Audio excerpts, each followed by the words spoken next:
everybody, this is Dan. And this is Ron. And this is Anominy Questionable Movies. And we have a very questionable movie, but some unquestionable guests, although we're going to ask them questions. Welcome onto the program. We have Ross and Dade. Hello. Hello. Welcome to the show. I object to being an unquestionable guest. I would prefer to be a questionable guest. Just throwing that out there. I think that's kind of the theme of this. I am questionable. Like questionable digital. Well, I mean, you're here, right? Like we're not like imagining that you're on the program. We could be, right now. but we could also be in the Matrix, and I might not actually be here at all. So. And sock puppets have gotten really good. Yeah, this is a really elaborate Plato's Cave situation. I can't bend the spoon yet, but like spoons have gone missing in the last few months. Like they don't leave the house. I live by myself. There's no roommate. I got rid of the mouse problem, and it's just, but that's not as impressive to women as when you bend it. You know, if I say like I have a bunch of missing silverware. I lost yet another fork, and I keep wanting to blame someone. And my first thought is like, oh no, it was me. And the next time, oh no, that was me, wasn't it? Yeah, I feel like matter couldn't be like created or destroyed until like my early 20s, and then just shit started going missing. So does anything randomly appear is the question. I mean, I got that clown in the mail. I mean, if we're doing this as a video episode, I can go grab the clown, but unexpected. I mean, I'm always kind of looking for stuff, so I don't know if I get. You can't tell whether you actually bought it or it appeared. There's definitely been a few things. I think the weirdest thing like that I ever found was like 20 pages of writing that looked kind of like my handwriting, but it wasn't anything I remembered writing ever when I was like 15. There was just like a notebook with a bunch of like random and like I don't think I wrote it because there was a bunch of stuff about Carl Jung, and I don't really spend a lot of time thinking about Carl Jung, but it was just really weird. It was in my room. That was stranger than the like unannounced clown in the mail. So speaking of unannounced things in the mail, that really doesn't actually set up the movie, but we all watched the movie to get on the show tonight. That was what are we reviewing for the Net, which is a movie about offshore fishermen, starring no, it's Sandra Bullock orders a pizza, and I feel like I kind of drifted off a little bit after she ordered the pizza. I feel like every hacker movie has like a canonical, to be a canon, it has to have a hot hacker chick. War Games had the girl, but she was not at all a hacker, Yeah. but she was like the romantic interest. It turns out that you can really sell to the types of people who would enjoy a hacker movie if you suggest that those types of people would be involved in a romantic relationship. Like that was a big thing in the 80s and 90s as like a selling point. Like, oh yeah, you too can have love. Or that you can have a body like Sandra Bullock's while eating pizza and Doritos, which is the only thing you see in the movie. That movie, oh my god!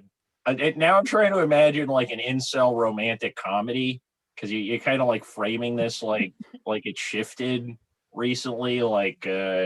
But yeah, no. So when does the hacker chick come into the like? When does it stop being like the girl next door person who's just sort of tagging along, and the woman's eating the junk food and hanging out on the computer? Dade, how much would you say like hacker movies have the hot chick as a protagonist? Well, as the main protagonist. I feel like it's usually a skater boy kind of like. Yeah, I don't know if it is hacker. the main protagonist in like any of the Mm-hmm. kind of more popular movies. Like other than the Net, like I guess there's the Net, and then there's the Net 2.0, and then there's also the Net TV show. And so all of those, the Nets all have a female as the main protagonist. But yeah, I think most of them not so much. Even in like the War Games sequel was like they had a girl there, but I don't think she was particularly computer savvy. Wait, War Games had a sequel? Yeah, it's called The Dead Code. It's great. You should watch it. No kidding. Oh man. Yeah. It came out in 2008. I totally missed it for a long time. What's it called again? War Games, The Dead Code. Oh, thank you. Okay, I know what I'm watching next. And is Dead Code also hexadecimal? I don't think so. It might be in the title sequence. I don't remember. In the title sequence, it might be, but on the cover, it's not. So it's common for our watchers and listeners for hackers to use restricted letters from the alphabet, which are also understandable to computers.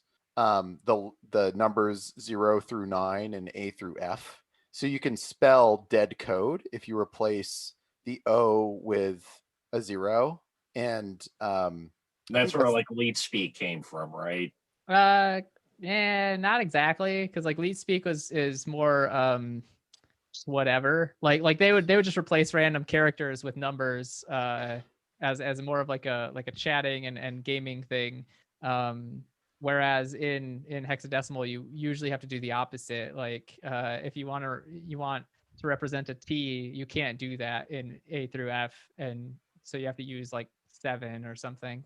So it's not quite as impressionistic. Yeah, I would say like you're really confined doing hexadecimal stuff, which is like I picked my handle as a valid hexadecimal string. 0xDADE was valid hexadecimal, and it was making fun of all the people who had invalid hexadecimal in their handles that were using that format. So Did they take that well? I mean, I just rub it in people's faces once in a while. It's fun. So in the net, none of the handles really followed that practice. Like they're all chatting not on IRC, but on some like instant message program, and they're using complete sentences, no leet speak, and their aliases are things like the Smiling Bob, Cyberbob. Cyberbob, Yeah. Cyberbob. His real name is Bob. Is that what happened to Microsoft Bob after Bill Gates fired him? Microsoft Sam. No, not Microsoft. No, they had that like the interactive home computing interface thing called Microsoft Bob. It was like the proto Clippy. It's actually kind of funny because like Microsoft Bob apparently came out around the same time as the net did, and so like they both came out in the same year, and that means that I bet some one person at Microsoft consulted on the movie or something and was like, hey, we're doing this thing, and it'd be a fun little tie-in. It was like an Easter egg or something. Even has like the smiley face, but it's wearing glasses. That would be called in the security world of these like underground hackers. First, they're not using any anonymization technology as far as I can tell. Like they're talking on like early version AOL. And also he used his own name. That would be an OPSEC failure, and probably why he got killed later in the movie. No, there's going to be spoilers, right? Yeah. Yeah. All right. The tagline on the website is "We watch the movies, so you don't have to." Okay, great. Yeah, don't think of this as a review. This is analysis. We're talking about the movie, and you're going to talk about a movie that includes the ending. Okay. Man, I didn't know I was signing up to give spoilers to 20-year-old movies. I don't know if it's 25-year-old movies. That's also Snape kills Dumbledore. Yeah. Oh, we did cover that on the show a month or two ago. And yeah, right. Dan did some protesting when he was younger. Very socially aware, social justice. I knew a number of people who that fomented their hate for Dan because they were like they were right on the edge before that. Oh wait, were you part of that? I don't think I actually was. I wasn't there for that, but I was there for the aftermath. Like you might have made like the local paper. But okay, duly noted. We can do spoilers. Although this is just a quick thing. Ross and Dade, who are you? Oh yeah, why are you on the show? We didn't actually introduce you. So sure. Yeah. Since Dan and I did a bad job of this, do you want to introduce yourselves? I will let Ross go first because Ross knows who's here, and I'm an extra special guest. Yeah, I'm an extra special host. Person who has a computer. Extra special host. Yeah. Ron Blum, your last name is related to a famous cryptographer. Michael Blum, who is the inventor of a secure random number generator, the Blum Blum Shub generator, and a number of theoretical computer science breakthroughs. So is there a security reason to make it sound made up? You know, a lot of those algorithms are either named after last names or they're like Bruce Schneier, he named his random number generator after a plant that's supposed to provide good fortune, yarrow, and others will be named after some aspect of the algorithm, like they might use Carmichael numbers, or what would a good example be? Mersenne, the Mersenne twister algorithm is Twister. Again, it sounds made up. It does sound made up. Mersenne twister algorithm sounds like it went straight to VHS. It's a like sequel to a Helen Hunt movie. So my background, I'm a computer hacker. I think Dan was around. Dan and I went to middle school together and high school together, formative years. And at one point, I hosted Dan over to hijack a remote controlled steamroller on my college campus. Yep, that's why I'm not legally allowed on the RIT campus. It's a framed letter with all caps in it from RIT. So Dan knows about more of the computer hacking daring do that I got into in my impressionable youth than I will. Well, the funny part of that story, though, it's not even the steamroller. I mean, the steamroller thing's pretty fucking funny, but the previous time I visited you at RIT, you were refereeing this Pokemon tournament. There was like a speed run of Pokemon, and you were modding this emulator so nobody could cheat. And you were working on it for like 30 hours the whole week. The whole thing happened. Somebody figured out how to cheat or something. There was like crying in the dorm lounge. Everybody ate garbage bowls. And then the next time I came to visit with Chris, we showed up at like 1 a.m. and you're like, guys, there's this steamroller. They left the keys in it. Because you were like, I don't know, the way I read it was that you felt kind of like the Pokemon thing was lame. So you were like, all right. Oh, no, that wasn't it. We were always getting into, especially the construction equipment. That was a regular target for hijacking. But Dan, you're the only one who ever got us caught. An N64 controller that ran the thing, right? Like it looked just like like one of those ones you get in the hotel. Pretty like much. It was made to get hijacked by college students. So that's who I am. I'm a construction equipment hijacker, apparently, computer hacker and security professional. And Dade. Yeah, so I'm Dade. I'm a computer hacker and security unprofessional. I picked my handle based on a different hacker movie. I grew up watching Hackers. Basically, like every other weekend, I'd visit my dad, and he had Hackers on VHS, and I watched it every single time I was there, and he hated it. I loved it. It was so much fun. It was like, it inspired like the magic of computers. You know, it turns out computers are nothing like that. So I got really lucky that it turns like I also enjoy computers, but I haven't done a whole lot of rollerblading through New York City or, 3D exploring computers that I'm in. So it's okay. I've previously met a like strange, tall, handsome man after ordering a pizza.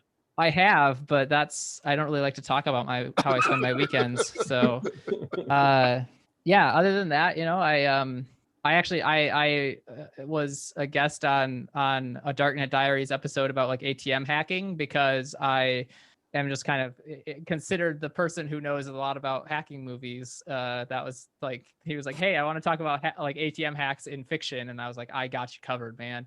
I like to rap about hacking and hack about rapping. And what color hat do you wear?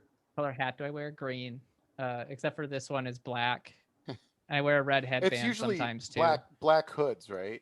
Yeah, I don't have a hood. I'm wearing a flight suit right now, but yeah, no, my hat is green. I don't subscribe to the cowboy model of hacking. I subscribe to the pay me model of hacking.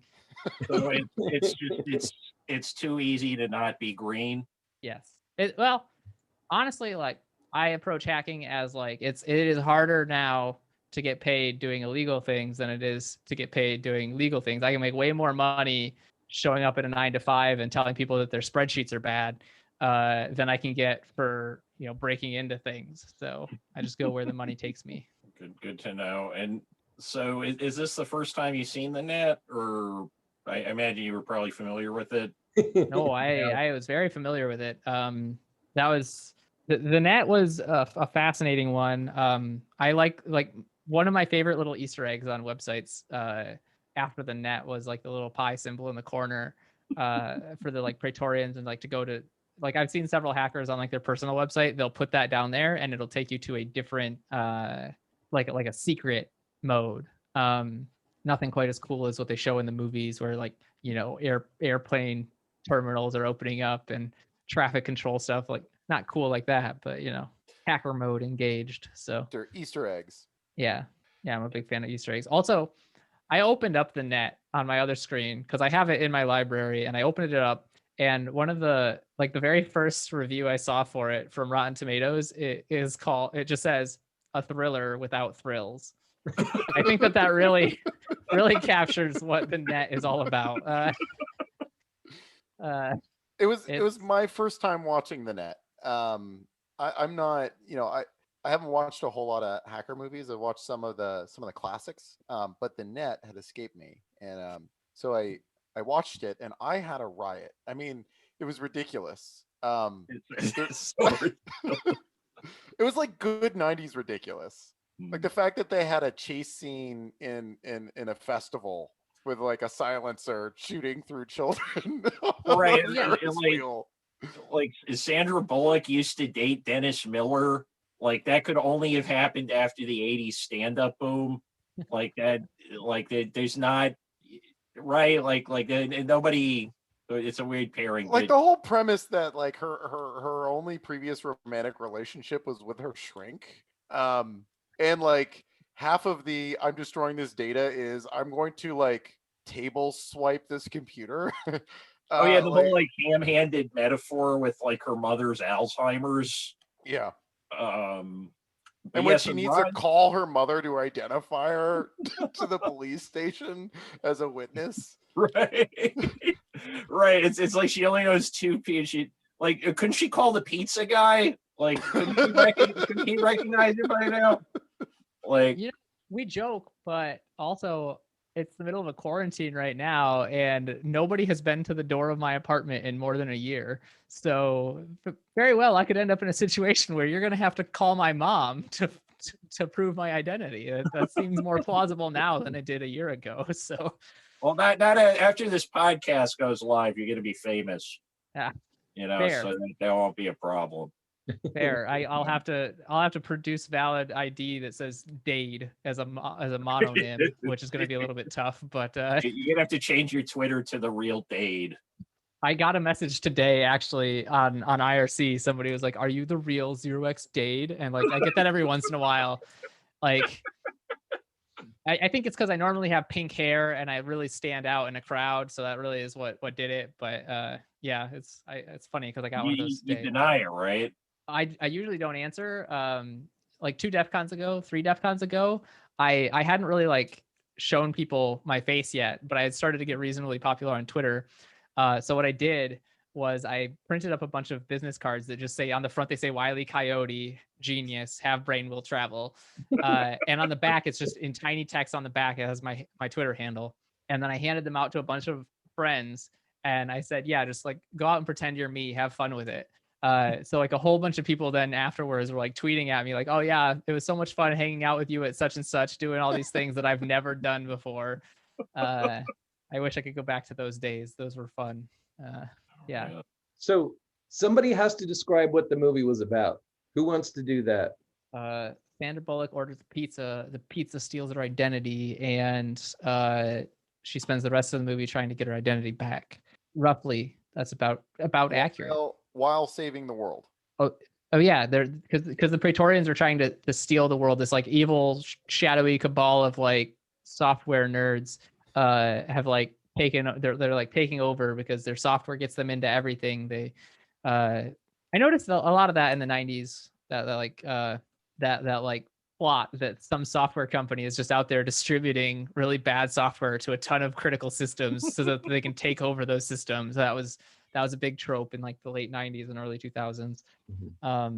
Whereas the reality of the situation is the first half of that sentence is true. There's lots of companies distributing out really shitty software to lots of critical systems, but to make money, and then other people use them to take over.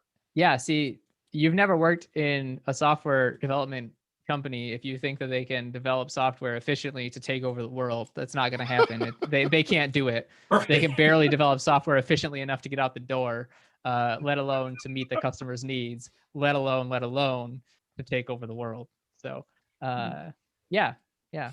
Going back to the point, Sandra Bullock she tests malware basically for a living at this like software company.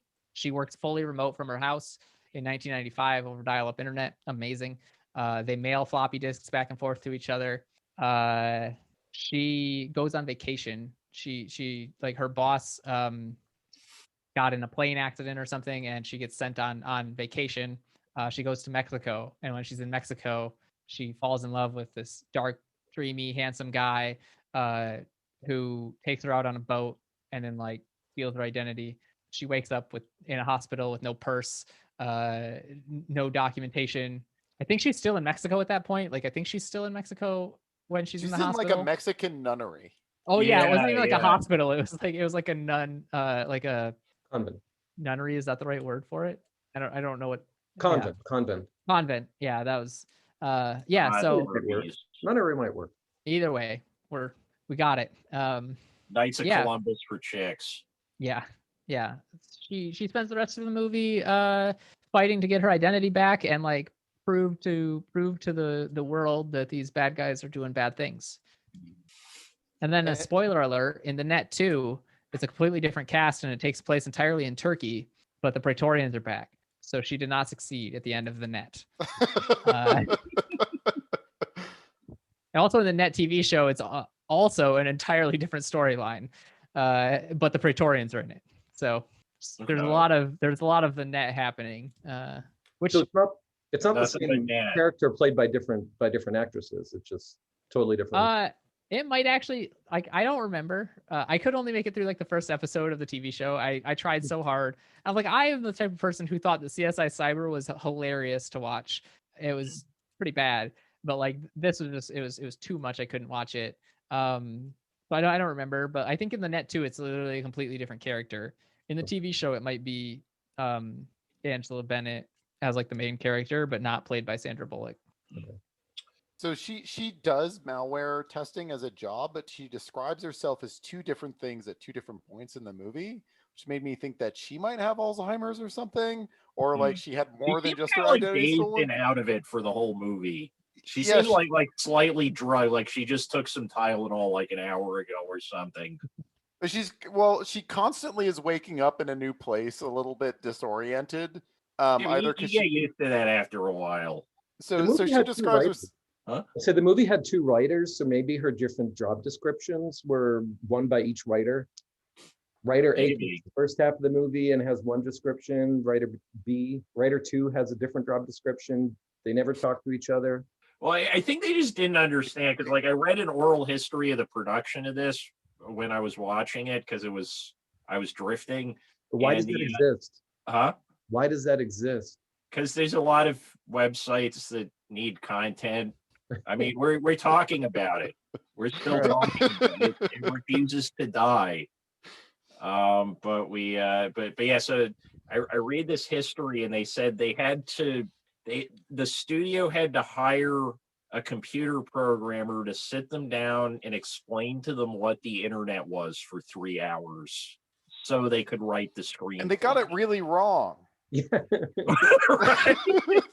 Surprising. It's funny too, because like back then, I remember I remember seeing these after the fact, because I'm going to be real honest. I was born in 1992 and I do not remember shit from 1995. But I do know there was like an MTV explaining the internet thing that like Oh, Sandra I have Bullock the was video also on my in. computer. And also I think like they also had like Gillian Anderson explain the internet in a different video, and like there's a lot of fun explaining the internet that was happening in 1995. Oh yeah, I have a tape where it's Reader's Digest explains the internet, so it's like specifically geared at old people, and it's like an hour long. They spend 10 minutes explaining what an email is. It's great, yeah. So in the overall pantheon of hacker movies, is the net like better, worse, important for some reason, unimportant? I hadn't really heard that much about it. And I get recommended hacker movies fairly often because people are like, "Oh, you know how to hack?" I don't know if I'd ever Have heard you of it have until you like seen this Ron. movie? What is it? I don't think I'd ever heard of it until Ron was like, "Oh, okay, you're having the cybersecurity people on." This is the first time I ever remember the internet being called by name. And then he sent me that disclaimer like a week later where it's like, don't mistake that for me thinking this is a good movie. Well, we wouldn't. I feel like canonical hacker movies. Sneakers is a pretty canonical one. DEF CON. Sorry, War Games. Yeah, DEF CON is the game based on war games. Yeah. I kind of want to say The Matrix. Yeah. Like we referenced it earlier in this conversation. It's very different in that way, but I think it probably counts. Anything I missed, Dade? Hackers. Literally, like it's in the name. Yeah. Is Yeah. Weird Science considered a hacker movie or not? I don't know. I don't really think so. Okay. Yeah, I don't. Sorry, go ahead. Hmm? I was just I was just gonna say I don't think the so. computer system. Hey, yeah, I mean, But that's true. But if that's your only. requirement for hacker movie, then the Emoji Movie is a hacker movie. So I'll let you decide if that's what you want your requirement to be. Ralph like Breaks that. the Internet is a hacker movie. Like we can go all over the place with this. So Ron, so how do you feel now that you know that we could have talked about the Emoji Movie? I haven't seen it, so this would have been a good reason to see it. Yeah, now you know. Yep. Why did I go for a movie that actually involves hackers all throughout? What did I do? The Emoji Movie, I consider it a hacker movie. Actually, like I'm gonna go off on this tangent because the hacker like the hacker character equivalent of the like Die Hard is a Christmas movie thing. Yes. No, I don't think so, because I think I might be the only person that holds this belief. But Now. But I say that it's a hacker movie because there is a hacker. There's like a hacker girl emoji, which I don't really understand how the emojis are determined to be emojis in there. But anyway, she's like this hacker, and she's critical to the plot. So like if it wasn't for her, then the movie wouldn't make any sense. There would be no motion.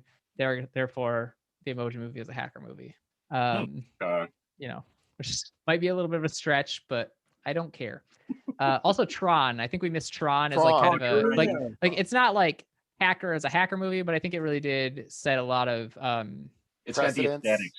Yeah, it is the aesthetic, and I think that a lot of people, if you're like talking to a hacker about like what is your favorite like hacker movies, like Tron would definitely be in the list somewhere. You know, Terminator, the original, also I think makes the list. Not the second one. Is it the second one? Terminator 2 has the Terminator ATM 2. hacking scene, Yeah. Which is fun. A lesser known but old movie, like Prime Risk. I consider that a hacker movie too. Which is, that one was also something about ATM hacking, but there's like a secret government base underneath a gas station or something. But it's been a while since I've seen that one, but they were like watching the emissions of the ATM from across the street with like a antenna in the back of their car. Wild stuff. But yeah, I think definitely like the big stuff is, you know, Tron, War Games, Sneakers, Hackers, and then like The Matrix definitely counts as aesthetic as well. I think like it's kind of a whole different vibe, but he was very clearly a hacker type at the beginning of the movie before he learned kung fu, and you know that he's living in a simulation and all that stuff. But right, and it's like the simulation in that movie seems so much better than any of the shit that they uncover. It's like, do I want to live in like a cave where they're having a rave all the time and everybody's got plugs? Or do I want to live in like 1998 in some random like city in the United States? Like I personally, I would have picked the other pill. Yeah, like now that it's 2021, if you were given the opportunity to spend the rest of your life living in New York City in 1999, would you do it? I think I might seriously consider I it. think Nietzsche wrote about that question. An important question. The eternal recurrence of the same. Right. Right. That's like the intersection of Prince and Nietzsche. Do I want to relive 1999? Actually, John, I don't know how to pronounce his last name because it's French. Baudrillard. I got a copy of that on the wall over there. Yeah. This is the whole Matrix wrapped up in a philosophical book that I can't read more than a couple pages of without falling asleep. Oh man, I had to read that in college. There's worse. I don't know if you ever tried to read any of those narrative books like beginning to end, but it's like Discipline Loaf, like in book form. I had to read that. Never had to read that. No, which was fortunate because in college, at least, because even the stuff that was enjoyable, I wasn't reading. So at least I didn't have something like that to contend with. So you never read any of those comic books you dropped off at my house? Oh, I read the comic books. I was reading those comic books all throughout college. So that's what you read in college. I was reading the important things.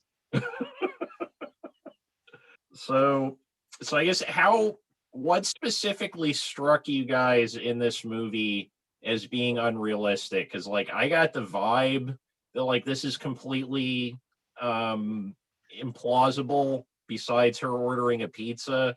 But like were there specific moments in the net that stood out to you guys as like what the fuck? So I think like the way that the movie ends, which is she has 2 floppy disks, one with the computer program owned by the Praetorians that allows access to like every system, every critical system on the planet or in America, and then one system with a very simple virus that when you hit the escape key, your computer looks like it just took a hit of acid and then like malfunctions. So she swaps the Praetorian like backdoor access program for this virus, and then like somehow that reverted when they hit the escape key and the computer melts. That somehow makes the world better, but it makes no sense because clearly they're going to have more access to this program. The program itself gives access to like the FBI databases to like eliminate the fact that she's reported this to them. And deleting the computer doesn't revert any records. So like all of the records as well as the command and control systems, I mean, like it really does nothing besides destroy a computer at the convention center. Hey, I mean, we're living in a fantasy world where all of these critical systems have already been put on the internet in 1995, which means that every very old company is suddenly an early adopter. It's sure, why not?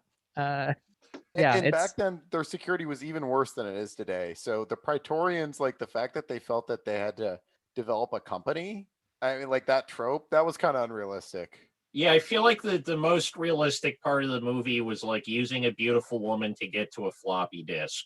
I could see somebody doing that, like probably somebody we went to high school with. But how about you, Dade? Anything stand out? Yeah, I mean, let's talk about the fact that she ordered a pizza online in 1995. I couldn't order a pizza online reliably in 2010. I don't know how she's doing it in 1995, but that website was real though. I looked it up. That doesn't surprise me either. Good for them. I think there were some like redeeming factors to it. Like they used an actual game. They used like Wolfenstein 3D. She like launches a debugger. That's an actual thing. That was an actual thing. I don't know what the program was that I don't think it was a real debugger, but it was a debugger. Yeah. She executes some scan virus command, which I don't know, in the 90s that seems like that's probably what people actually did. She you ran know, Who Is. /McAfee probably or something. She typed "der" at one point. That was the only part that I was like, I've done that. Wait, but she wasn't using Who Is properly, right? She wasn't, and also, yeah, she didn't do a domain name. She used it like the Unix command finger. Right. Oh yeah, Who Is a person. Yeah. Yeah. Right, a person, not a site or Domain name. domain name. Yeah. So Ron, you were telling me this was the first time you ever heard the internet referred to by name in pop culture, or at least in, like, a movie. Well, in pop culture, but the people I went with, we were all cracking up during the movie because we knew, like, that's not what the net is, that's not what the internet is, and all. But we were. This was when the web was suddenly, the web was new, and so the internet, which was in everybody's mind, was the web or getting on a Linux terminal and or Unix terminal and sending email or finger and the name to see who's on, so you can chat with them. That was all we knew of it, but we still knew more than most people in the country or the world, right? So we got to laugh at all of this. Although now looking back, watching this, I was thinking, I'm not sure how much of this at this point was actually real and we didn't realize it, or is it all just these beliefs? It's all just outdated. Like it feels more like I wasn't sure how much of the movie was dated versus, oh, we just didn't really realize that was possible. But we saw that pizza site and we're like, we can't order pizza using on a website. That was the thing that stood out the most. We would have loved to do that. We're a bunch of poor college students. And that was a real website. And people ordered in Michigan. Well, all it did was send a message. It didn't actually set up the delivery time and all that. It just sent a message, I think. Well, that's really all that your modern pizza site is doing too. Like a lot of them just fake the timing. Yeah. Yeah, but you could do stuff. I'm trying to remember what the ordering process was like on that site. You could pick the size and like. Yeah, I saw her like the modern pizza site where you like select a topping and then it renders a very poorly rendered. Yeah, the modern pizza site built entirely out of like JPEGs. And it never looks as good as the JPEGs when you get it. Yeah, I think find that site and order a pizza. I bet you they're keeping that site alive, probably just the way it is. Like I'm sure that there's somebody out there who's like, yeah, we can't let this thing die. Yeah, I think there were certainly like elements of Hollywood magic that they employed to kind of give it that wow, this is magic feel. I think that was really what a lot of like 90s hacking in fiction was about, was like this wow, look at all these possibilities of what could happen. So I think there is like a little bit of a mix of like, this is real and this is not. One thing that I thought was really fascinating from the beginning, I don't know if they did this just as like a way so that the reader didn't have to read the screen or not, but like when she's chatting with Cyber Bob about, he's being the perfect gentleman, offering to put the seat down and stuff, like it's actually speaking. She has like a text to speech thing hooked up and it's like speaking to her, and then she's responding and like saying what she's typing out loud. I mean, I do the latter thing, but I have never once wanted my computer to read my messages to me, especially in like a chat room with like a bunch of other people, like maybe like a one-to-one person. But like if I was just in a room with like 18 other random people on the internet, I do not want my computer to be reading it out to me. Yeah, that definitely that stood out. Well, I guess it kind of added to her, like, she seemed kind of isolated at the beginning of the movie. And like when my dad first got a GPS in his car, like he would always leave the like fake lady's voice, right? He called her the lady, and then we'd all like, it would drive me up the fucking wall when I was in the car, and I'd be like, hey, can we shut the lady up? And he was like resistant to it. He was actually like, I feel like people have weird emotional relationships with those voice simulators that we like don't hear about because they're like courteous and don't tell us. I could see that. I maybe that's the aesthetic that they were going for, because she was supposed to be a loner. So her relationship is like kind of with her computer, and that personifies it. So to extend on what Dade was saying, I felt like there was definitely some Hollywood magic, things that weren't possible at the time that were done, but were a little bit prescient, and also just some things that will never be possible, or just like factually wrong for the So time. what's something that'll never be possible? Say again. What's something that'll never be possible? Well, Dade and I spoke about this. They used internet addresses that are just like they can't be addressed. It's like putting an emoji like in a street address where it's like that doesn't resolve to an actual place. You can't use emojis. Hey, it could. I don't think there's anything systematically preventing you from doing such a thing. I'm gonna date myself because I'm gonna watch this in 10 years and like people are gonna run out of street names and they're gonna use emojis. Like I live on Poop I might Emoji move to Street. California City where there's like a bunch of open streets that nobody lives on. I'll buy up a whole block and then be like, this is my street and it's called Pile of Poo. Avenue, of course. We actually might need to make this happen. Yeah, it could happen. Yeah, I think one of the things that always that always happens is around the like graphical representation of what they want hacking to look like. That is always wrong. Like, I mean, it has been wrong most of the time. Like when she clicks the symbol and it like pops up all this like crazy stuff, like it would never do that. But functionally, yeah, sure. Like you could probably hack into a TV or into a city's stoplights, or like it's just not going to be like press a button, get access. Like I think even in and the have 90s, a visual interface. Yeah. The visual interface that is Hollywood friendly. The stoplights, and then you like click on that one and say go red. It doesn't work that way. Yeah, it's a lot more like terminal friendly. So you can't like hack somebody's vacation. Well, I feel like John McAfee hacked his own vacation. Yeah, he just kept hacking it till he landed in a Spanish jail. So, yeah, but I think like a lot of the identity theft stuff, like maybe in the 90s that might have been a little bit early for kind of the way that they portrayed it, but like I wouldn't say it was out of the question. Maybe one of the things that is out of the question was like how fast they were able to make this like identity disappear. Like she gets back to her house or whatever, and like they're already selling it. Like her office can't prove who she is. Like all of this stuff, like those things seem not real, but like the idea of meeting some shady guy that you met on the internet and him stealing your identity, like in the 90s that might have been far-fetched, but in 2005 that's like my parents were telling me not to talk to people on MySpace. So like same thing really. It's just a Hollywood exciting version of it.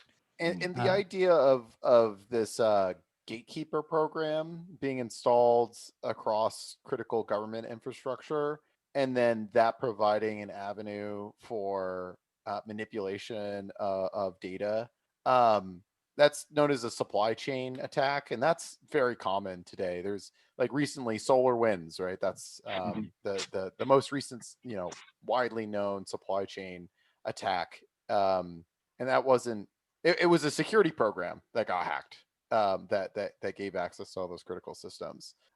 So like the idea that a single program could backdoor and have some command and control over many different networks, many different systems. It's like Hollywood didn't get it right, but the concept is there. I think where they were early is a lot of hacking has focused on stealing data rather than altering data. That might be beginning to change, but I'd still say the vast majority of hacking is around like the stealing and abuse of data rather than like changing records. Because it turns out changing records is more common in the real world. Changing records is less common because copying data is a non-destructive action that you can do silently. The data is often valuable in and of itself, and it's easy to do. Like there's common ways to steal out this, like take copies of data. If you have like just putting on like a software developer hat, if you're going to alter data in a system, you have to know about that system and like make something specific to that system. And if you need to hack 130 systems, you need to do that 130 different times. Whereas copying data, like that can usually be just like a couple different ways that you copy data, and it supports all 130 targets. So we've seen very limited in the real world, really limited instances, although they're there, of manipulating records. Yeah, I think like it's also just like the value of manipulating records is generally going to be less, because like I can copy some some online shop's customer database and have credit cards and names, and I don't have to change their addresses or change the credit card numbers or anything like that. Like I can just do whatever I want with it. Like I don't have to go, like I don't have to hack into the power company to get them to like turn off my power. If I get the guy's name, I get the address, like get a little bit of other identifying information from just copying data from these like other hacks or whatever, you can turn it off by like calling them. Hey, I'm going to be out of town for the next 3 months. Can you turn off my power? Stuff like that. So like the need to modify data just isn't really there almost ever. Like I'm sure there are like edge cases, but in most things that like, especially in actual cybercrime, now, the only thing that people like, the only reason people modify the data is so that they can hold it ransom to modify it back, for money. Like, oh yeah, we'll give you the data back if you pay us. But otherwise you don't really see, nobody's like, oh man, they hacked into our user database. They changed everybody's address.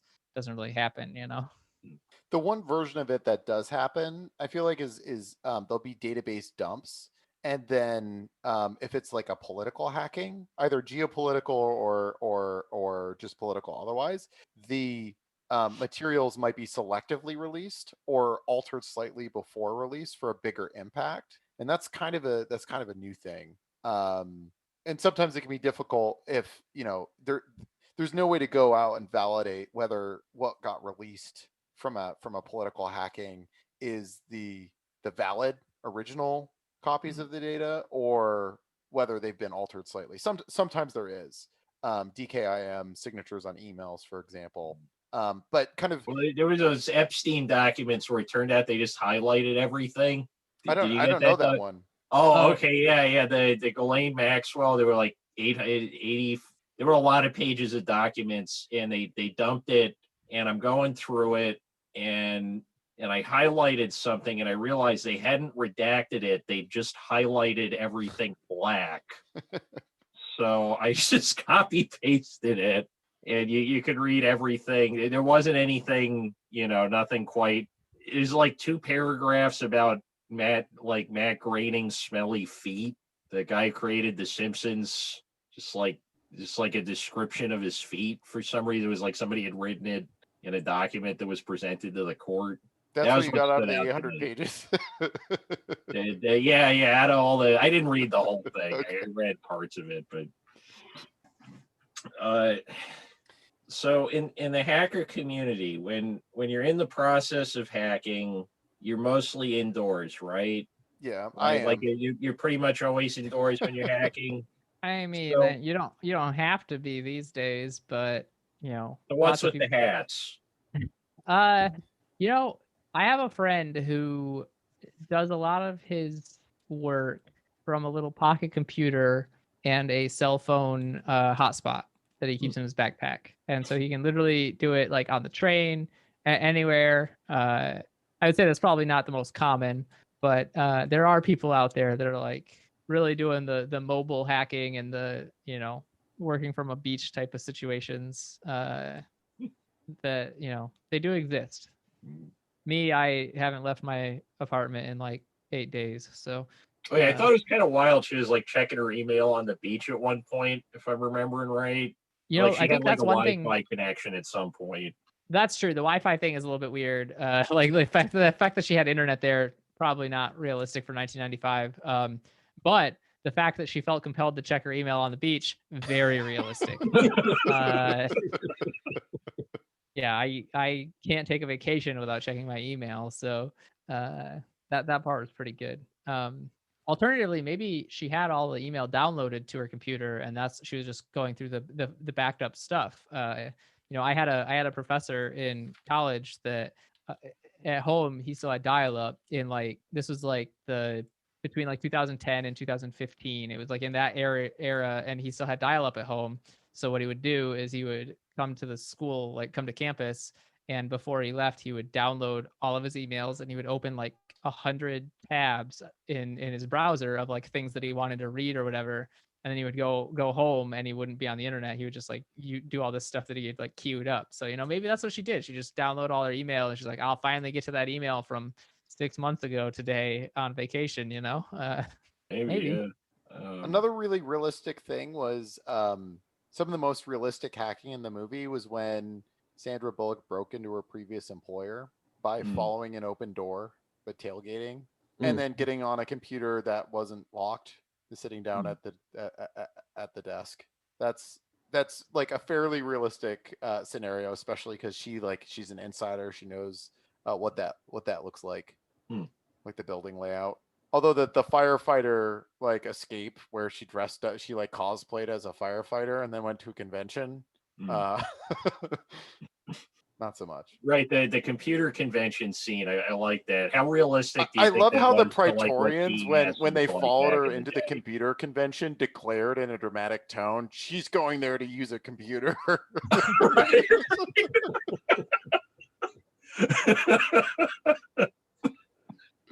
She's going in there for the swag. She's got a booth she needs to tend. That would have been more accurate for 1995. That's yeah. Somebody forgot the free AOL discs. Okay, I have to confess, like I've got this image that keeps rolling in my mind, and when you all were describing like hacker movies, what you all left out, so this is a TV show, but what you all left out was that very special episode of crossover Silver Spoons and Different Strokes, in which Arnold goes to Rick's house, and and they break into a government, into a military network, and discover the plans for a secret plane, for like some sort of secret new plane. And I say that only half jokingly because I remember when I saw that, and to me that was my first exposure to hacking. Like, oh my God, you could do that! Very quickly realized it's not quite the way it works. But so yeah, one of my first exposures was that episode of Buffy the Vampire Slayer in the first season where like Willow downloads like a ghost that she's like she has a crush on, and she's just like on AIM or whatever on the school computer, and then you like the ghost download comes out of the computer. and it's just so maybe if we do a round 2 computer stuff episode, maybe like that, the Reader's Digest tape. There's a lot of zany like computer gets possessed like pop culture scenes. Like I feel there's that ridiculous movie in the 60s with the guys in the monkey suits, and then the computer, like the GPS decides that it's going to go where it wants to go at the end. Shit, what was it called? Johnny 5? No. Oh, shit, it's like a number. 2001: A Space Odyssey. That's what I'm thinking. Oh, the monkey suits. You noticed I was looking away.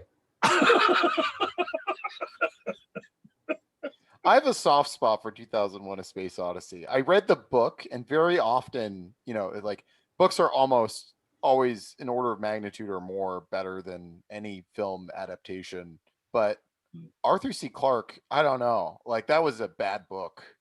Well, he's an idea guy. Like a lot of those early science or like mid-century science fiction guys was like a concept that he had. He's like, I need to. Philip K. Dick's like realist fiction. Yeah. Like Confessions of a Crap Artist, and it's just like the guy couldn't write his way out of a paper bag if he doesn't have like the concepts and the gizmos. Yeah, I think Arthur C. Clarke like would have a concept, and then he'd be like, I need a story around the concept, because like geosynchronous orbit, that's a really cool idea. So let me like use a random number generator and 8-ball to like write a story around that. Right. I feel like the only guy that I read for that period that like took the reverse approach was Ballard. J.G. Ballard, the Crash guy. Oh, Crash. I don't think I ended up reading Crash. Oh, Crash is a great book. Yeah, he did like I think my favorite book of his is the Atrocity Exhibition, the one that has there's like a short story where he recounts the Kennedy assassination as a downhill bike race for like 3 pages. There's some weird stuff in that book, but a lot of sci-fi. And he did one of the first climate change books. It's called the fuck. I have it somewhere here. It's the something Earth. And it's really interesting because he sees climate change as being primarily a psychological crisis. Like most of the book is just people just sort of floating around, just like, wow, my day-to-day life has been completely disrupted, and I'm on a raft. I'm getting angsty, and like we're almost we're there, give or take a raft. Like I'm going a little. You guys going stir crazy yet? I've been going through waves of like isolation, denial, skepticism, nihilism, and then like embracement. So I think I'm currently in a very positive mood about it. Yeah, it's I worked from home before this, and that's kind of all the same to me. There are certainly elements of it that I haven't been great. It's worse when you have somebody that you want to hang out with and you can't. That was like what really renewed the kind of sucks to be stuck at home right now. But most of my hobbies were indoors anyways. Like it's okay. Yeah, I don't know why somebody the other day assumed that for some reason remembered me as being an outdoors person. I'm like, I'm embracing this. My concern is when this is all over is that I'm not going to leave the house because I haven't needed to. Well, when this is all over, we're not going to be able to get any guests on the fucking program. Right? Like I've been having this hot streak. No. I think we're gonna keep getting. We get like a lot of referral guests. You know, like after at the end of each episode, like I pull the guest aside and I say like, do you know any single women in my area? And I don't, but I do know one weird trick that'll make doctors hate you.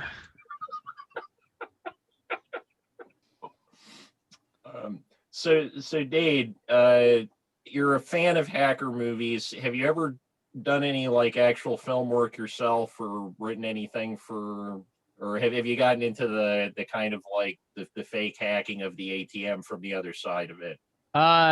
So I kind of like to approach it both ways. I did the ATM hacking like I guessed it as like an intro. It was like an intro spot on really popular hacker podcast called Darknet Diaries. I came in the intro and talked about it, and then they were talking about like ransomware or some malware that was literally targeting ATMs and stuff. But after that, I did pick up a genuine kind of fascination with ATMs. I did some ATM hacking at a conference later that year. Strongly considered purchasing an ATM for my living room so that I could do some more hacking at home. They're not you quite can as just buy an ATM. Oh yeah, you can buy an ATM on eBay, Craigslist, whatever. Like you can get one that like you've probably seen like the kind of janky bodega ATMs. You can get one of those for like $600, $800. And do they still have the money in them? Well, no, they actually most of them don't even have a dispenser in them. They'll leave the dispenser out. But you can also buy a dispenser online if you want to, and then you got yourself a functional ATM. Yeah, but then I'm also like, I can't say anything specific, but I'm definitely like also into the hacking in Hollywood kind of aspect of it. I know a lot of the people who have done consulting for things like Silicon Valley and Mr. Robot and like these more recent shows. And I've talked to them a lot. And it's something that I'm definitely very interested in, of like, how do we do more realistic hacking in television and film and stuff, that said, like, I'm not the type of person who like, man, it has to be realistic. I don't care about that. Like I'm willing to suspend my disbelief for the duration of like a good movie. There are certainly things where it's like, oh, that's cheesy, and that's kind of like, oh, that wasn't very good. But like, if that's what makes it fun, fine. To me, like the hacker movies, I got really into it because hackers just had this like magical feel to it, like this culture of these guys who were all curious about getting into systems and doing things that they weren't supposed to do. Like that really resonated with me. And that's what kind of got me into it in the first place. And like, if all of the new hacker movies and all of the new hacker TV shows are all like hyper realistic, I feel like you kind of lose that like magic element of it. So it's kind of a mix of both to me. Give it a little bit of like Hollywood magic to make it fun. Because like I think like the Standing, I used to say frequently like I'm glad that they made it the way that they did, because I really don't want to watch some guy in a hoodie in a Take dark 2 room with a weeks. 2-liter Mountain Dew not leaving his computer for 3 days. Like that's what hacking looks like. I say that, and that's like super stereotypical, and it's not always what hacking looks like. But like one of the most accurate things, like in Hackers, one of the most accurate scenes was that they were trying to like reverse engineer this worm, and Dade sits at the computer, and all of his friends are wandering around the room, and it's doing like a time lapse shot of day, night, or whatever. And he's just staying at the computer the whole time. And like that was hyper realistic. Like that was exactly how hacking is. You get sucked into the problem. But that doesn't make for a good movie content. Doesn't make for a compelling plot point. So like you have to figure out how to do both. I'm a life is stranger than fiction kind of person. So when that like UK guy hacked into the Pentagon to look for a UFO documents, and he used a proxy through Iraq, and then like the United States thought that Iraq had hacked the Pentagon, but really it was a guy looking for UFO files, and then like got really frustrated because they weren't there. That's the kind of thing that tickles me, because it's so human that he was motivated not by like some like grand geopolitical purpose or even by like money, but by this kind of like whim. It's like the like Like Gillian hacking. Anderson was sitting on his shoulder telling him do it. Yeah, yeah. And then like you've But got like like one of the, sometimes the truth isn't out there.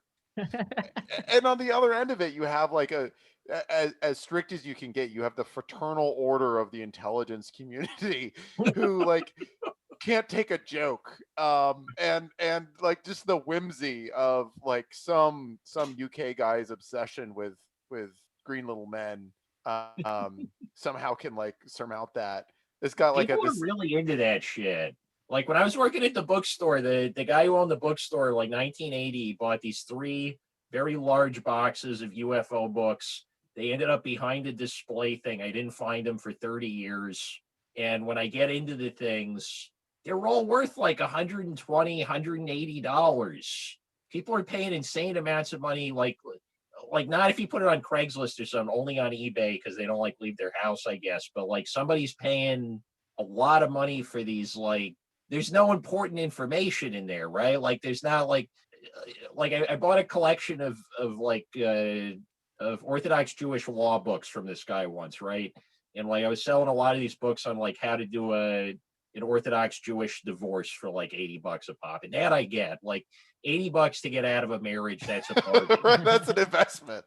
UFOs, like UFO, there's going to be like single women in your area that want to meet you before the UFOs fucking show up, right? Like, I think that's what's interesting about it, and like kind of like Ross's point about how that is just like a fascinating story of like this one strangely motivated guy doing what you would think is impossible. Is like it's that like that kind of passion that you want something to be true, or that you believe it so thoroughly that you will do these things, like you will commit these crimes to try to prove it, that sort of thing. Like I think that's really fascinating, and I think that like UFOs are one of those interesting topics.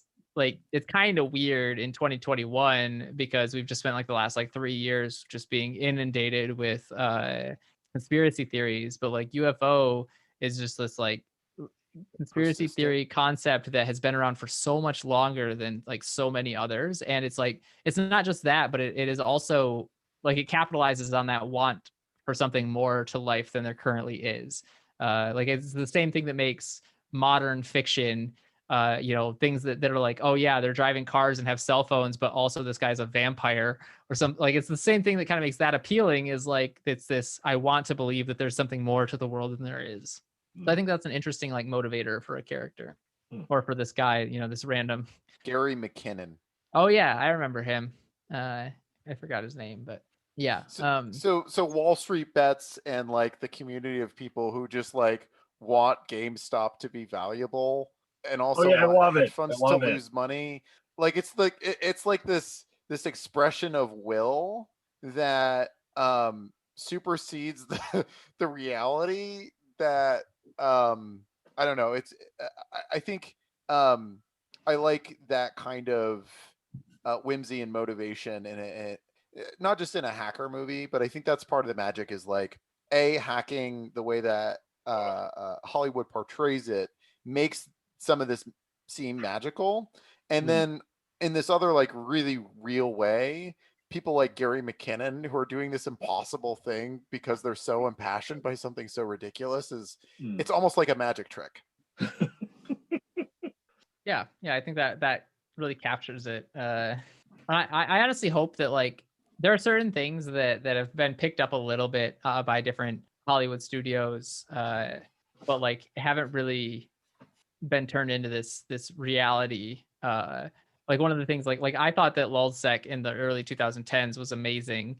It's like what really drugged me into like hacker culture was just this like Twitter account that would like taunt companies that it was about to hack, and then taunt them after they hacked them. And like, they went on like this radio show with the Westboro Baptist Church, and then took down the website while they were on the radio show with the representative from the church and stuff like that. And like it's stuff that like it probably wouldn't be super fun to watch as a movie, but like if you get interested in hacking from a movie and you go out and you find stuff like that as like part of the history, it's just like, wow, that was what a time, right? Like they have these like little ASCII sailboats and a little guy with a monocle, and like the slogan was set sail for fail. Like it's just like it's this whole like persona that they created around this like hacking just for the fun of it, and hacking like not for any geopolitical means, not for money, not for crime, just for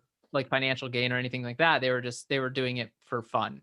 And like that's something that I think has largely been lost basically since then. Since like lulzsec got wrapped up in like 2011, hacking is now it's a lot more serious. It's very nation state bad guys and like ransomware crews that are just stealing people's data and trying to get money out of them. Like nobody's just doing it for the lulz anymore. Maybe we should make a movie about that. Maybe make a movie about doing it for the lulz. Right. Yeah, like I've been following this thing all week, and I feel like I'm the only person following this who actually set foot into GameStop in the last 2 years. Like I had a rewards card. I was doing some like, because they're really slow to update their prices. Like you think like, oh, I can't beat the system at GameStop. You can beat the system with the trade-ins at GameStop, and I figured out how to. But I was finding like Wiimotes for $2 a pop all the time. They were still paying $10 for Wiimotes, sight unseen. So I would just bring in like 15 Wiimotes at a time, and then just take whatever I wanted. Do you remember the article about the guy? I don't know. Maybe article is not the right word to call it, but there was somebody who made a Reddit post where they detailed how they didn't have a bank account, but they used GameStop as their bank. They would go in and they would pre-order like every game that was available to pre-order every time they got their check. And as long as you cancel before the game comes out, you get your full money back. So he would go in and pre-order his entire check's worth of games. And then whenever he needed money, he'd go to GameStop and cancel a refund, get the cash back, and go use his money. That guy, I bet you he's real happy that GameStop's doing real good today. Yeah, because like the store, we're in the middle of a vintage game boom. They've got like thousands upon thousands of these things sitting in warehouses somewhere because they got them on their website, and they're just trying to be like a second-rate Spencer's Gifts. Like it's just all merch nonsense. Yeah. Like there's a little bit of it's like Minecraft plushies. Yeah. Yeah, I think that took off too. I think like with the shift to like Steam being the primary way to deliver games, and then like Xbox Live getting, you just download it to your Xbox. Like that's really what you got to do, is you got to move into that space where you can't purchase this thing to have it digitally delivered to you instantly. You could purchase it online and get it shipped to you, but Oh there's yeah, no. but it just seems like, because like I got a decent trove of like Super Nintendo games I've been flipping to buy pizzas, and like they have a warehouse full of these things. They're not going to be like, they're peaking now. Like the Super Nintendo shits, it's not just going to keep going up indefinitely. It's not the Gutenberg Bible.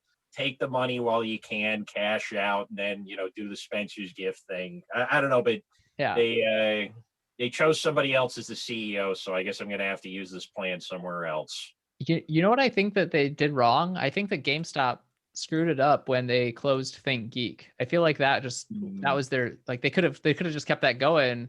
They could have turned that into like their primary thing. Like nerd culture is so prevalent now. Like you sell that to everybody.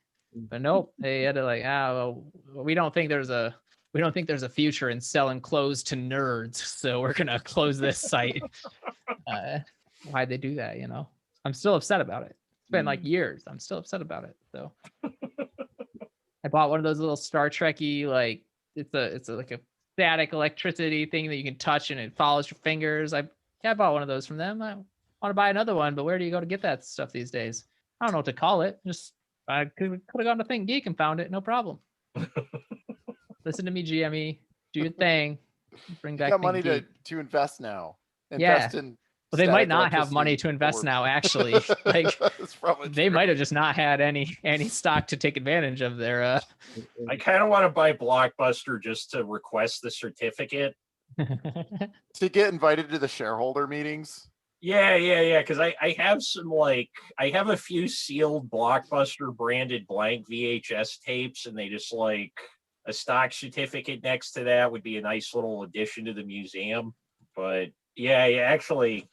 So Dan is now showing everyone his wall of unused VHS tapes. And there's a zip disk floating around in there too for some reason. Shouldn't that have its own wall? I think I've only ever seen one brand of zip disk blanks, which may just be because there aren't that many zip disks floating around, but I think it was a very short-lived technology. I remember as a kid I went in because I needed software to decompress a zip file, and then like everyone on like at the electronics stores at the time, they're all on commission, like at Best Buy, and they're like, oh, you need a zip disk. I've never sold one of these. Like, oh no, we just need like WinRAR, and like you can get that for free online. Or like, oh, well, the media arts program at Saratoga, they had Mr. Hogan. We had to save our whole portfolio to zip disk. I have like a fake cereal box that I designed when I was 15 on a zip disk somewhere. I feel like that was the equivalent then of like there's been a push for like smart chalkboards or smart boards at schools, which is supposed to be like an upgraded projector, but you can like draw on it with like whiteboard marker or something. Except for you can't, like, cause right, the smart board thing. Yeah, that was so stupid. They spent like $1,000 per smart board. Exactly. So I feel like the zip disk was just the equivalent back in the day. They're like, oh, this is going to be the future.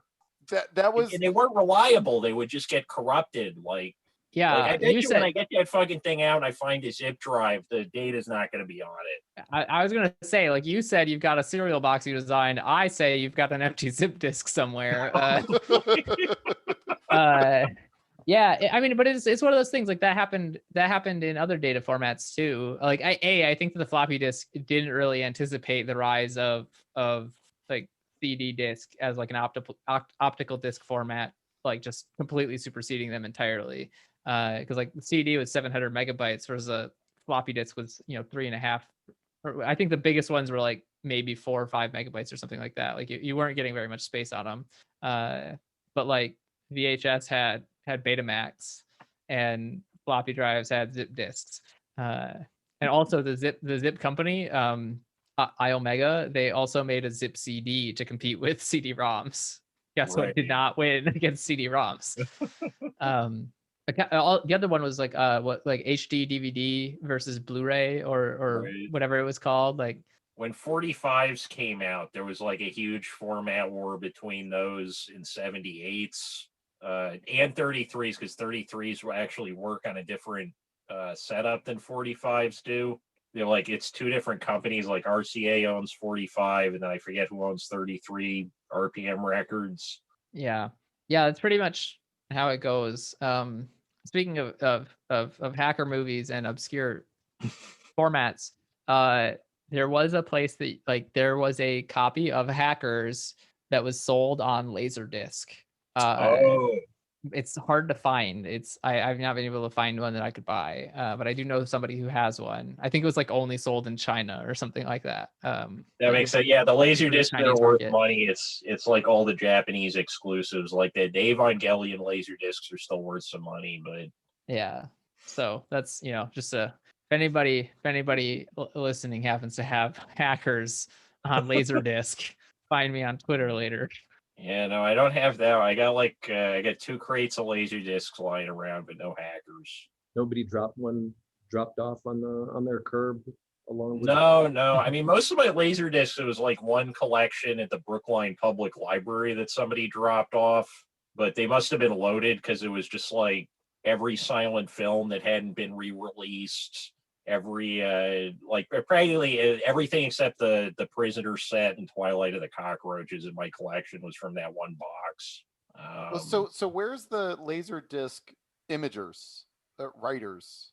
Because like if Evangelion is worth money on Laserdisc, like isn't that just The bootleg Laserdisc market. Let's do it. yeah, you just buy the Laserdisc writer and then figure out how to get it. So printed there money are for you. Laserdisc writers, so you could buy commercial Laserdisc blanks. I've been wanting to add one of those to the wall for a while. They were unbelievably expensive, and they were the size of a room. So the only place that you would ever see them is like at there's like a few like very large TV stations like the BBC. They used to use Laserdisc for a lot of imaging stuff, and they would have like one Laserdisc that they would burn. They would have like 100,000 images indexed to each thing, kind of like what they would do in there was like that one J.C. Penney catalog that they released on Laserdisc, where it was just a giant index of skip to this specific frame, and it would be that page of the catalog.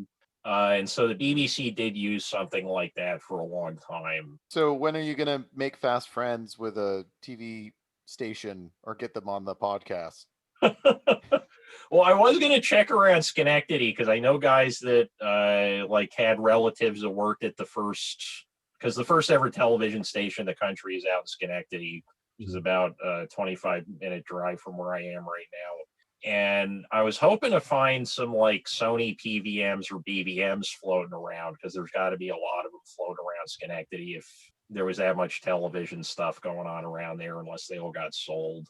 They're just fancy CRT TVs, basically. And by fancy, you mean like monochrome? Like no, like any movie you've ever seen where they have like where they're in a TV studio and they got 15 TVs lined up on the wall and they're like monitoring the live broadcast. They're all Sony Trinitrons. Like 99.9% of the time, it's going to be a Sony Trinitron PVM or BVM, which were the like super. I feel like that was a fixture. It's always a fixture of Christmas movies where people are just walking down the street and then there's that array. No. Those are consumer sets. Those are different. Okay. These are like, it's like the difference with a flat screen monitor between like a 120 hertz refresh, like super high resolution, like somebody would be using for professional photography versus some that somebody's just using to browse the internet. So it's like the KFC console. No. These were using a lot of play. This is what they used to use for hard imagers. So like actually if there's like game people out there that want a really nice old TV, ask around at hospitals. The heart monitors, you plug a Super Nintendo into those things, it looks great. Because it's got to be able to refresh really quickly, and it's got to have really, really crisp resolution, or else somebody's going to die. and that's what I want when I'm playing video games. I just bought Hackers on Laserdisc on eBay. If you don't mind my asking, how much did it end up coming to? So I found an American version apparently, and it was only $45. But there is a Japanese version that is about $400. Hot damn! I'm not gonna do that one right now, but maybe later. That's a commitment. If I get picked up to consult on Hackers 2, then make that happen. Pretty cool. Yeah, there were rumors of Hackers 2 with like the original cast and the original director. I feel like they're probably just going to stay rumors, but Hackers, of all the hacking movies, Hackers is both the most polarizing and has like the biggest following.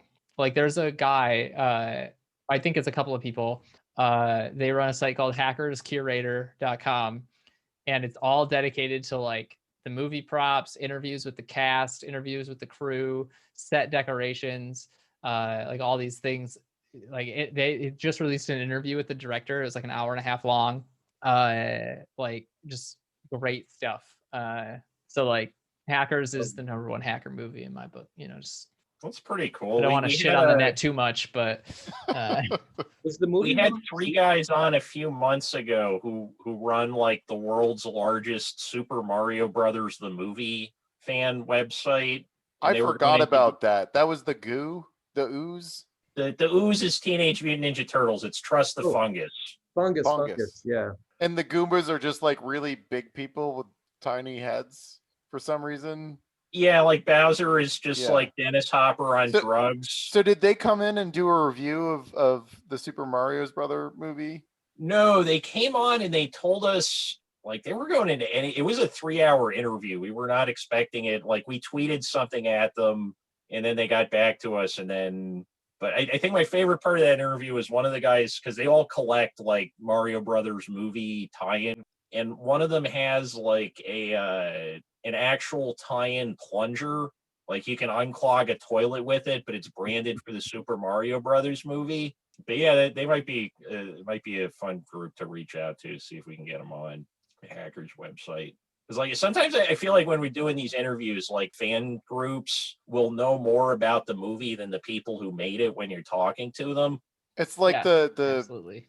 the what's it called, the World of Warcraft red shirt guy who like I don't think I heard about this. So there's a guy who comes to every like World of Warcraft Blizzard Entertainment convention where they host like a Q&A with the creators of the game. Mm-hmm. And every time he comes up and asks a question about some intricate inconsistency with character development or some like timeline contradiction between the various World of Warcraft and Warcraft universe, and like the creators and the writers of the game will try and answer very seriously like, no, because he died because of this reason. And the red shirt guy will always say, no, that's not. Remember, on episode whatever or chapter whatever of this game, this is actually what happens, implying this. And he's always right. I Googled it because I hadn't heard of it. And immediately it just pops up like on Wowpedia, Ian Bates. Like they just knew immediately who it was, like red shirt guy. They put him into the game as like an advisor to the king in the background. There was somebody like that who would write into Marvel Comics in the 60s. So like, Doctor Strange, and you know how like whenever he's doing a spell, he just like, there's some gobbledygook that comes like, by the hairy balls of your mother, wiggly piggly, you're a frog or whatever. And somebody that was an obsessive Doctor Strange fan wrote out every one of these made up words and connected it to what spell it was and compiled it into like a small dictionary, which was then like, they still use this at Marvel Comics. They just have copies of this fan dictionary of made up. I guess it's like how they teach in university courses in Klingon sometimes. Yeah, that doesn't surprise me. I say that because I used to have a section on my website dedicated to a dictionary of the language spoken by Furbies, which was just like a obscure thing that like I wasn't even super into. It was just like, it was a joke and I have a habit of taking jokes too far. So I ended up building out this whole dictionary. It doesn't exist anymore, but what was it called? Urban Dictionary. That would have been way better than like I didn't have a cool name for it, but that's pretty sick. I like that. Might have to bring it back just for Urban Dictionary. And I'll open up user submissions. You could like figure out how to say really awful and offensive things and submit it as a. Yeah, I think like all dictionaries should be open source. Like that, the name of our show only exists on an open source dictionary, and like Google tries to autocorrect people to save them from listening. Well, it only existed an Urban Dictionary for what, 15 years, 10 years? I don't know how long, but now it's real because it's on Spotify and Apple Podcasts.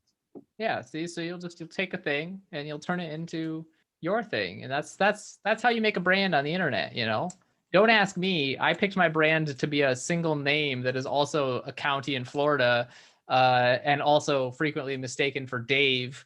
You know, don't ask me about branding advice, but I feel like you're doing it right. It was actually kind of funny because like Furbies, I don't know what it was, but just randomly, I think in the last like 2 years, Furbies suddenly got much more popular on the internet. And one of the I was like the Furby dictionary, but then also like the Furby company, I don't remember who made it, like Hasbro or whoever made the original. They released like the source code for Furby. And so now you can go out and you can download the source for the original Furbies, and like it's like I think it's all assembly, like it's all written in like the lowest level language. Like, yeah, apparently. Like I mean I could be wrong, I could be misremembering it, but like it was like super inaccessible. You just did had they to go procedurally generate all of the sounds, or did they also have like data files? Well, Ross, I expect you're gonna tell me that in like 2 weeks. So I don't know the answer. Okay. But yeah, it's interesting to see like all of the Furby craze happening. It was a nice departure from the net. Now we're talking about Furbies. So I was at summer camp when I was a kid, and there was this kid who like gave me this line of bullshit that I wanted to be true for like so long. I think I only like completely discounted this maybe like a year or two ago, but he said that he skinned a Furby and tanned the hide and put it on his wall, and now I realize like that's not chemically possible, but I wanted it. I wanted to believe so fucking hard. There's this I saw this, what is it? It's a text message chain where the person just said, do you care if I take the skin off of the Furby? I want to make him a god. Once he is free of his sinful flesh, he can begin the path towards enlightenment. He will take care of us all. Also, I want to soft hack his circuits. I literally could not care less, but never ever message me like this again. Oh yeah, that was the best. The best part was afterwards. He said he tanned the hide, he put it on the wall, and then he called the actual Furby the Furbinator. Afterward, because it's just exposed metal, just being like, Domo. Yeah. Feed me. But yeah, those things. I've been hearing a lot about Tamagotchis lately. Tamagotchis have actually been popular. I sold a Tamagotchi a week ago, but like I think they're making a comeback now. They're also popular in like the hacking scene. One of the prominent people many years ago put out like a conference talk about hacking the Tamagotchi.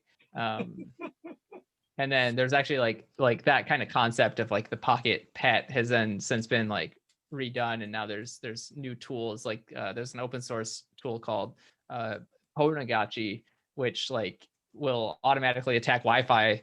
Like you can build it at home for like $30 or something and flash the firmware, and it'll automatically like it collects all the Wi-Fi signals around you, and it'll like automatically attack certain, like try to crack certain Wi-Fis and stuff like that.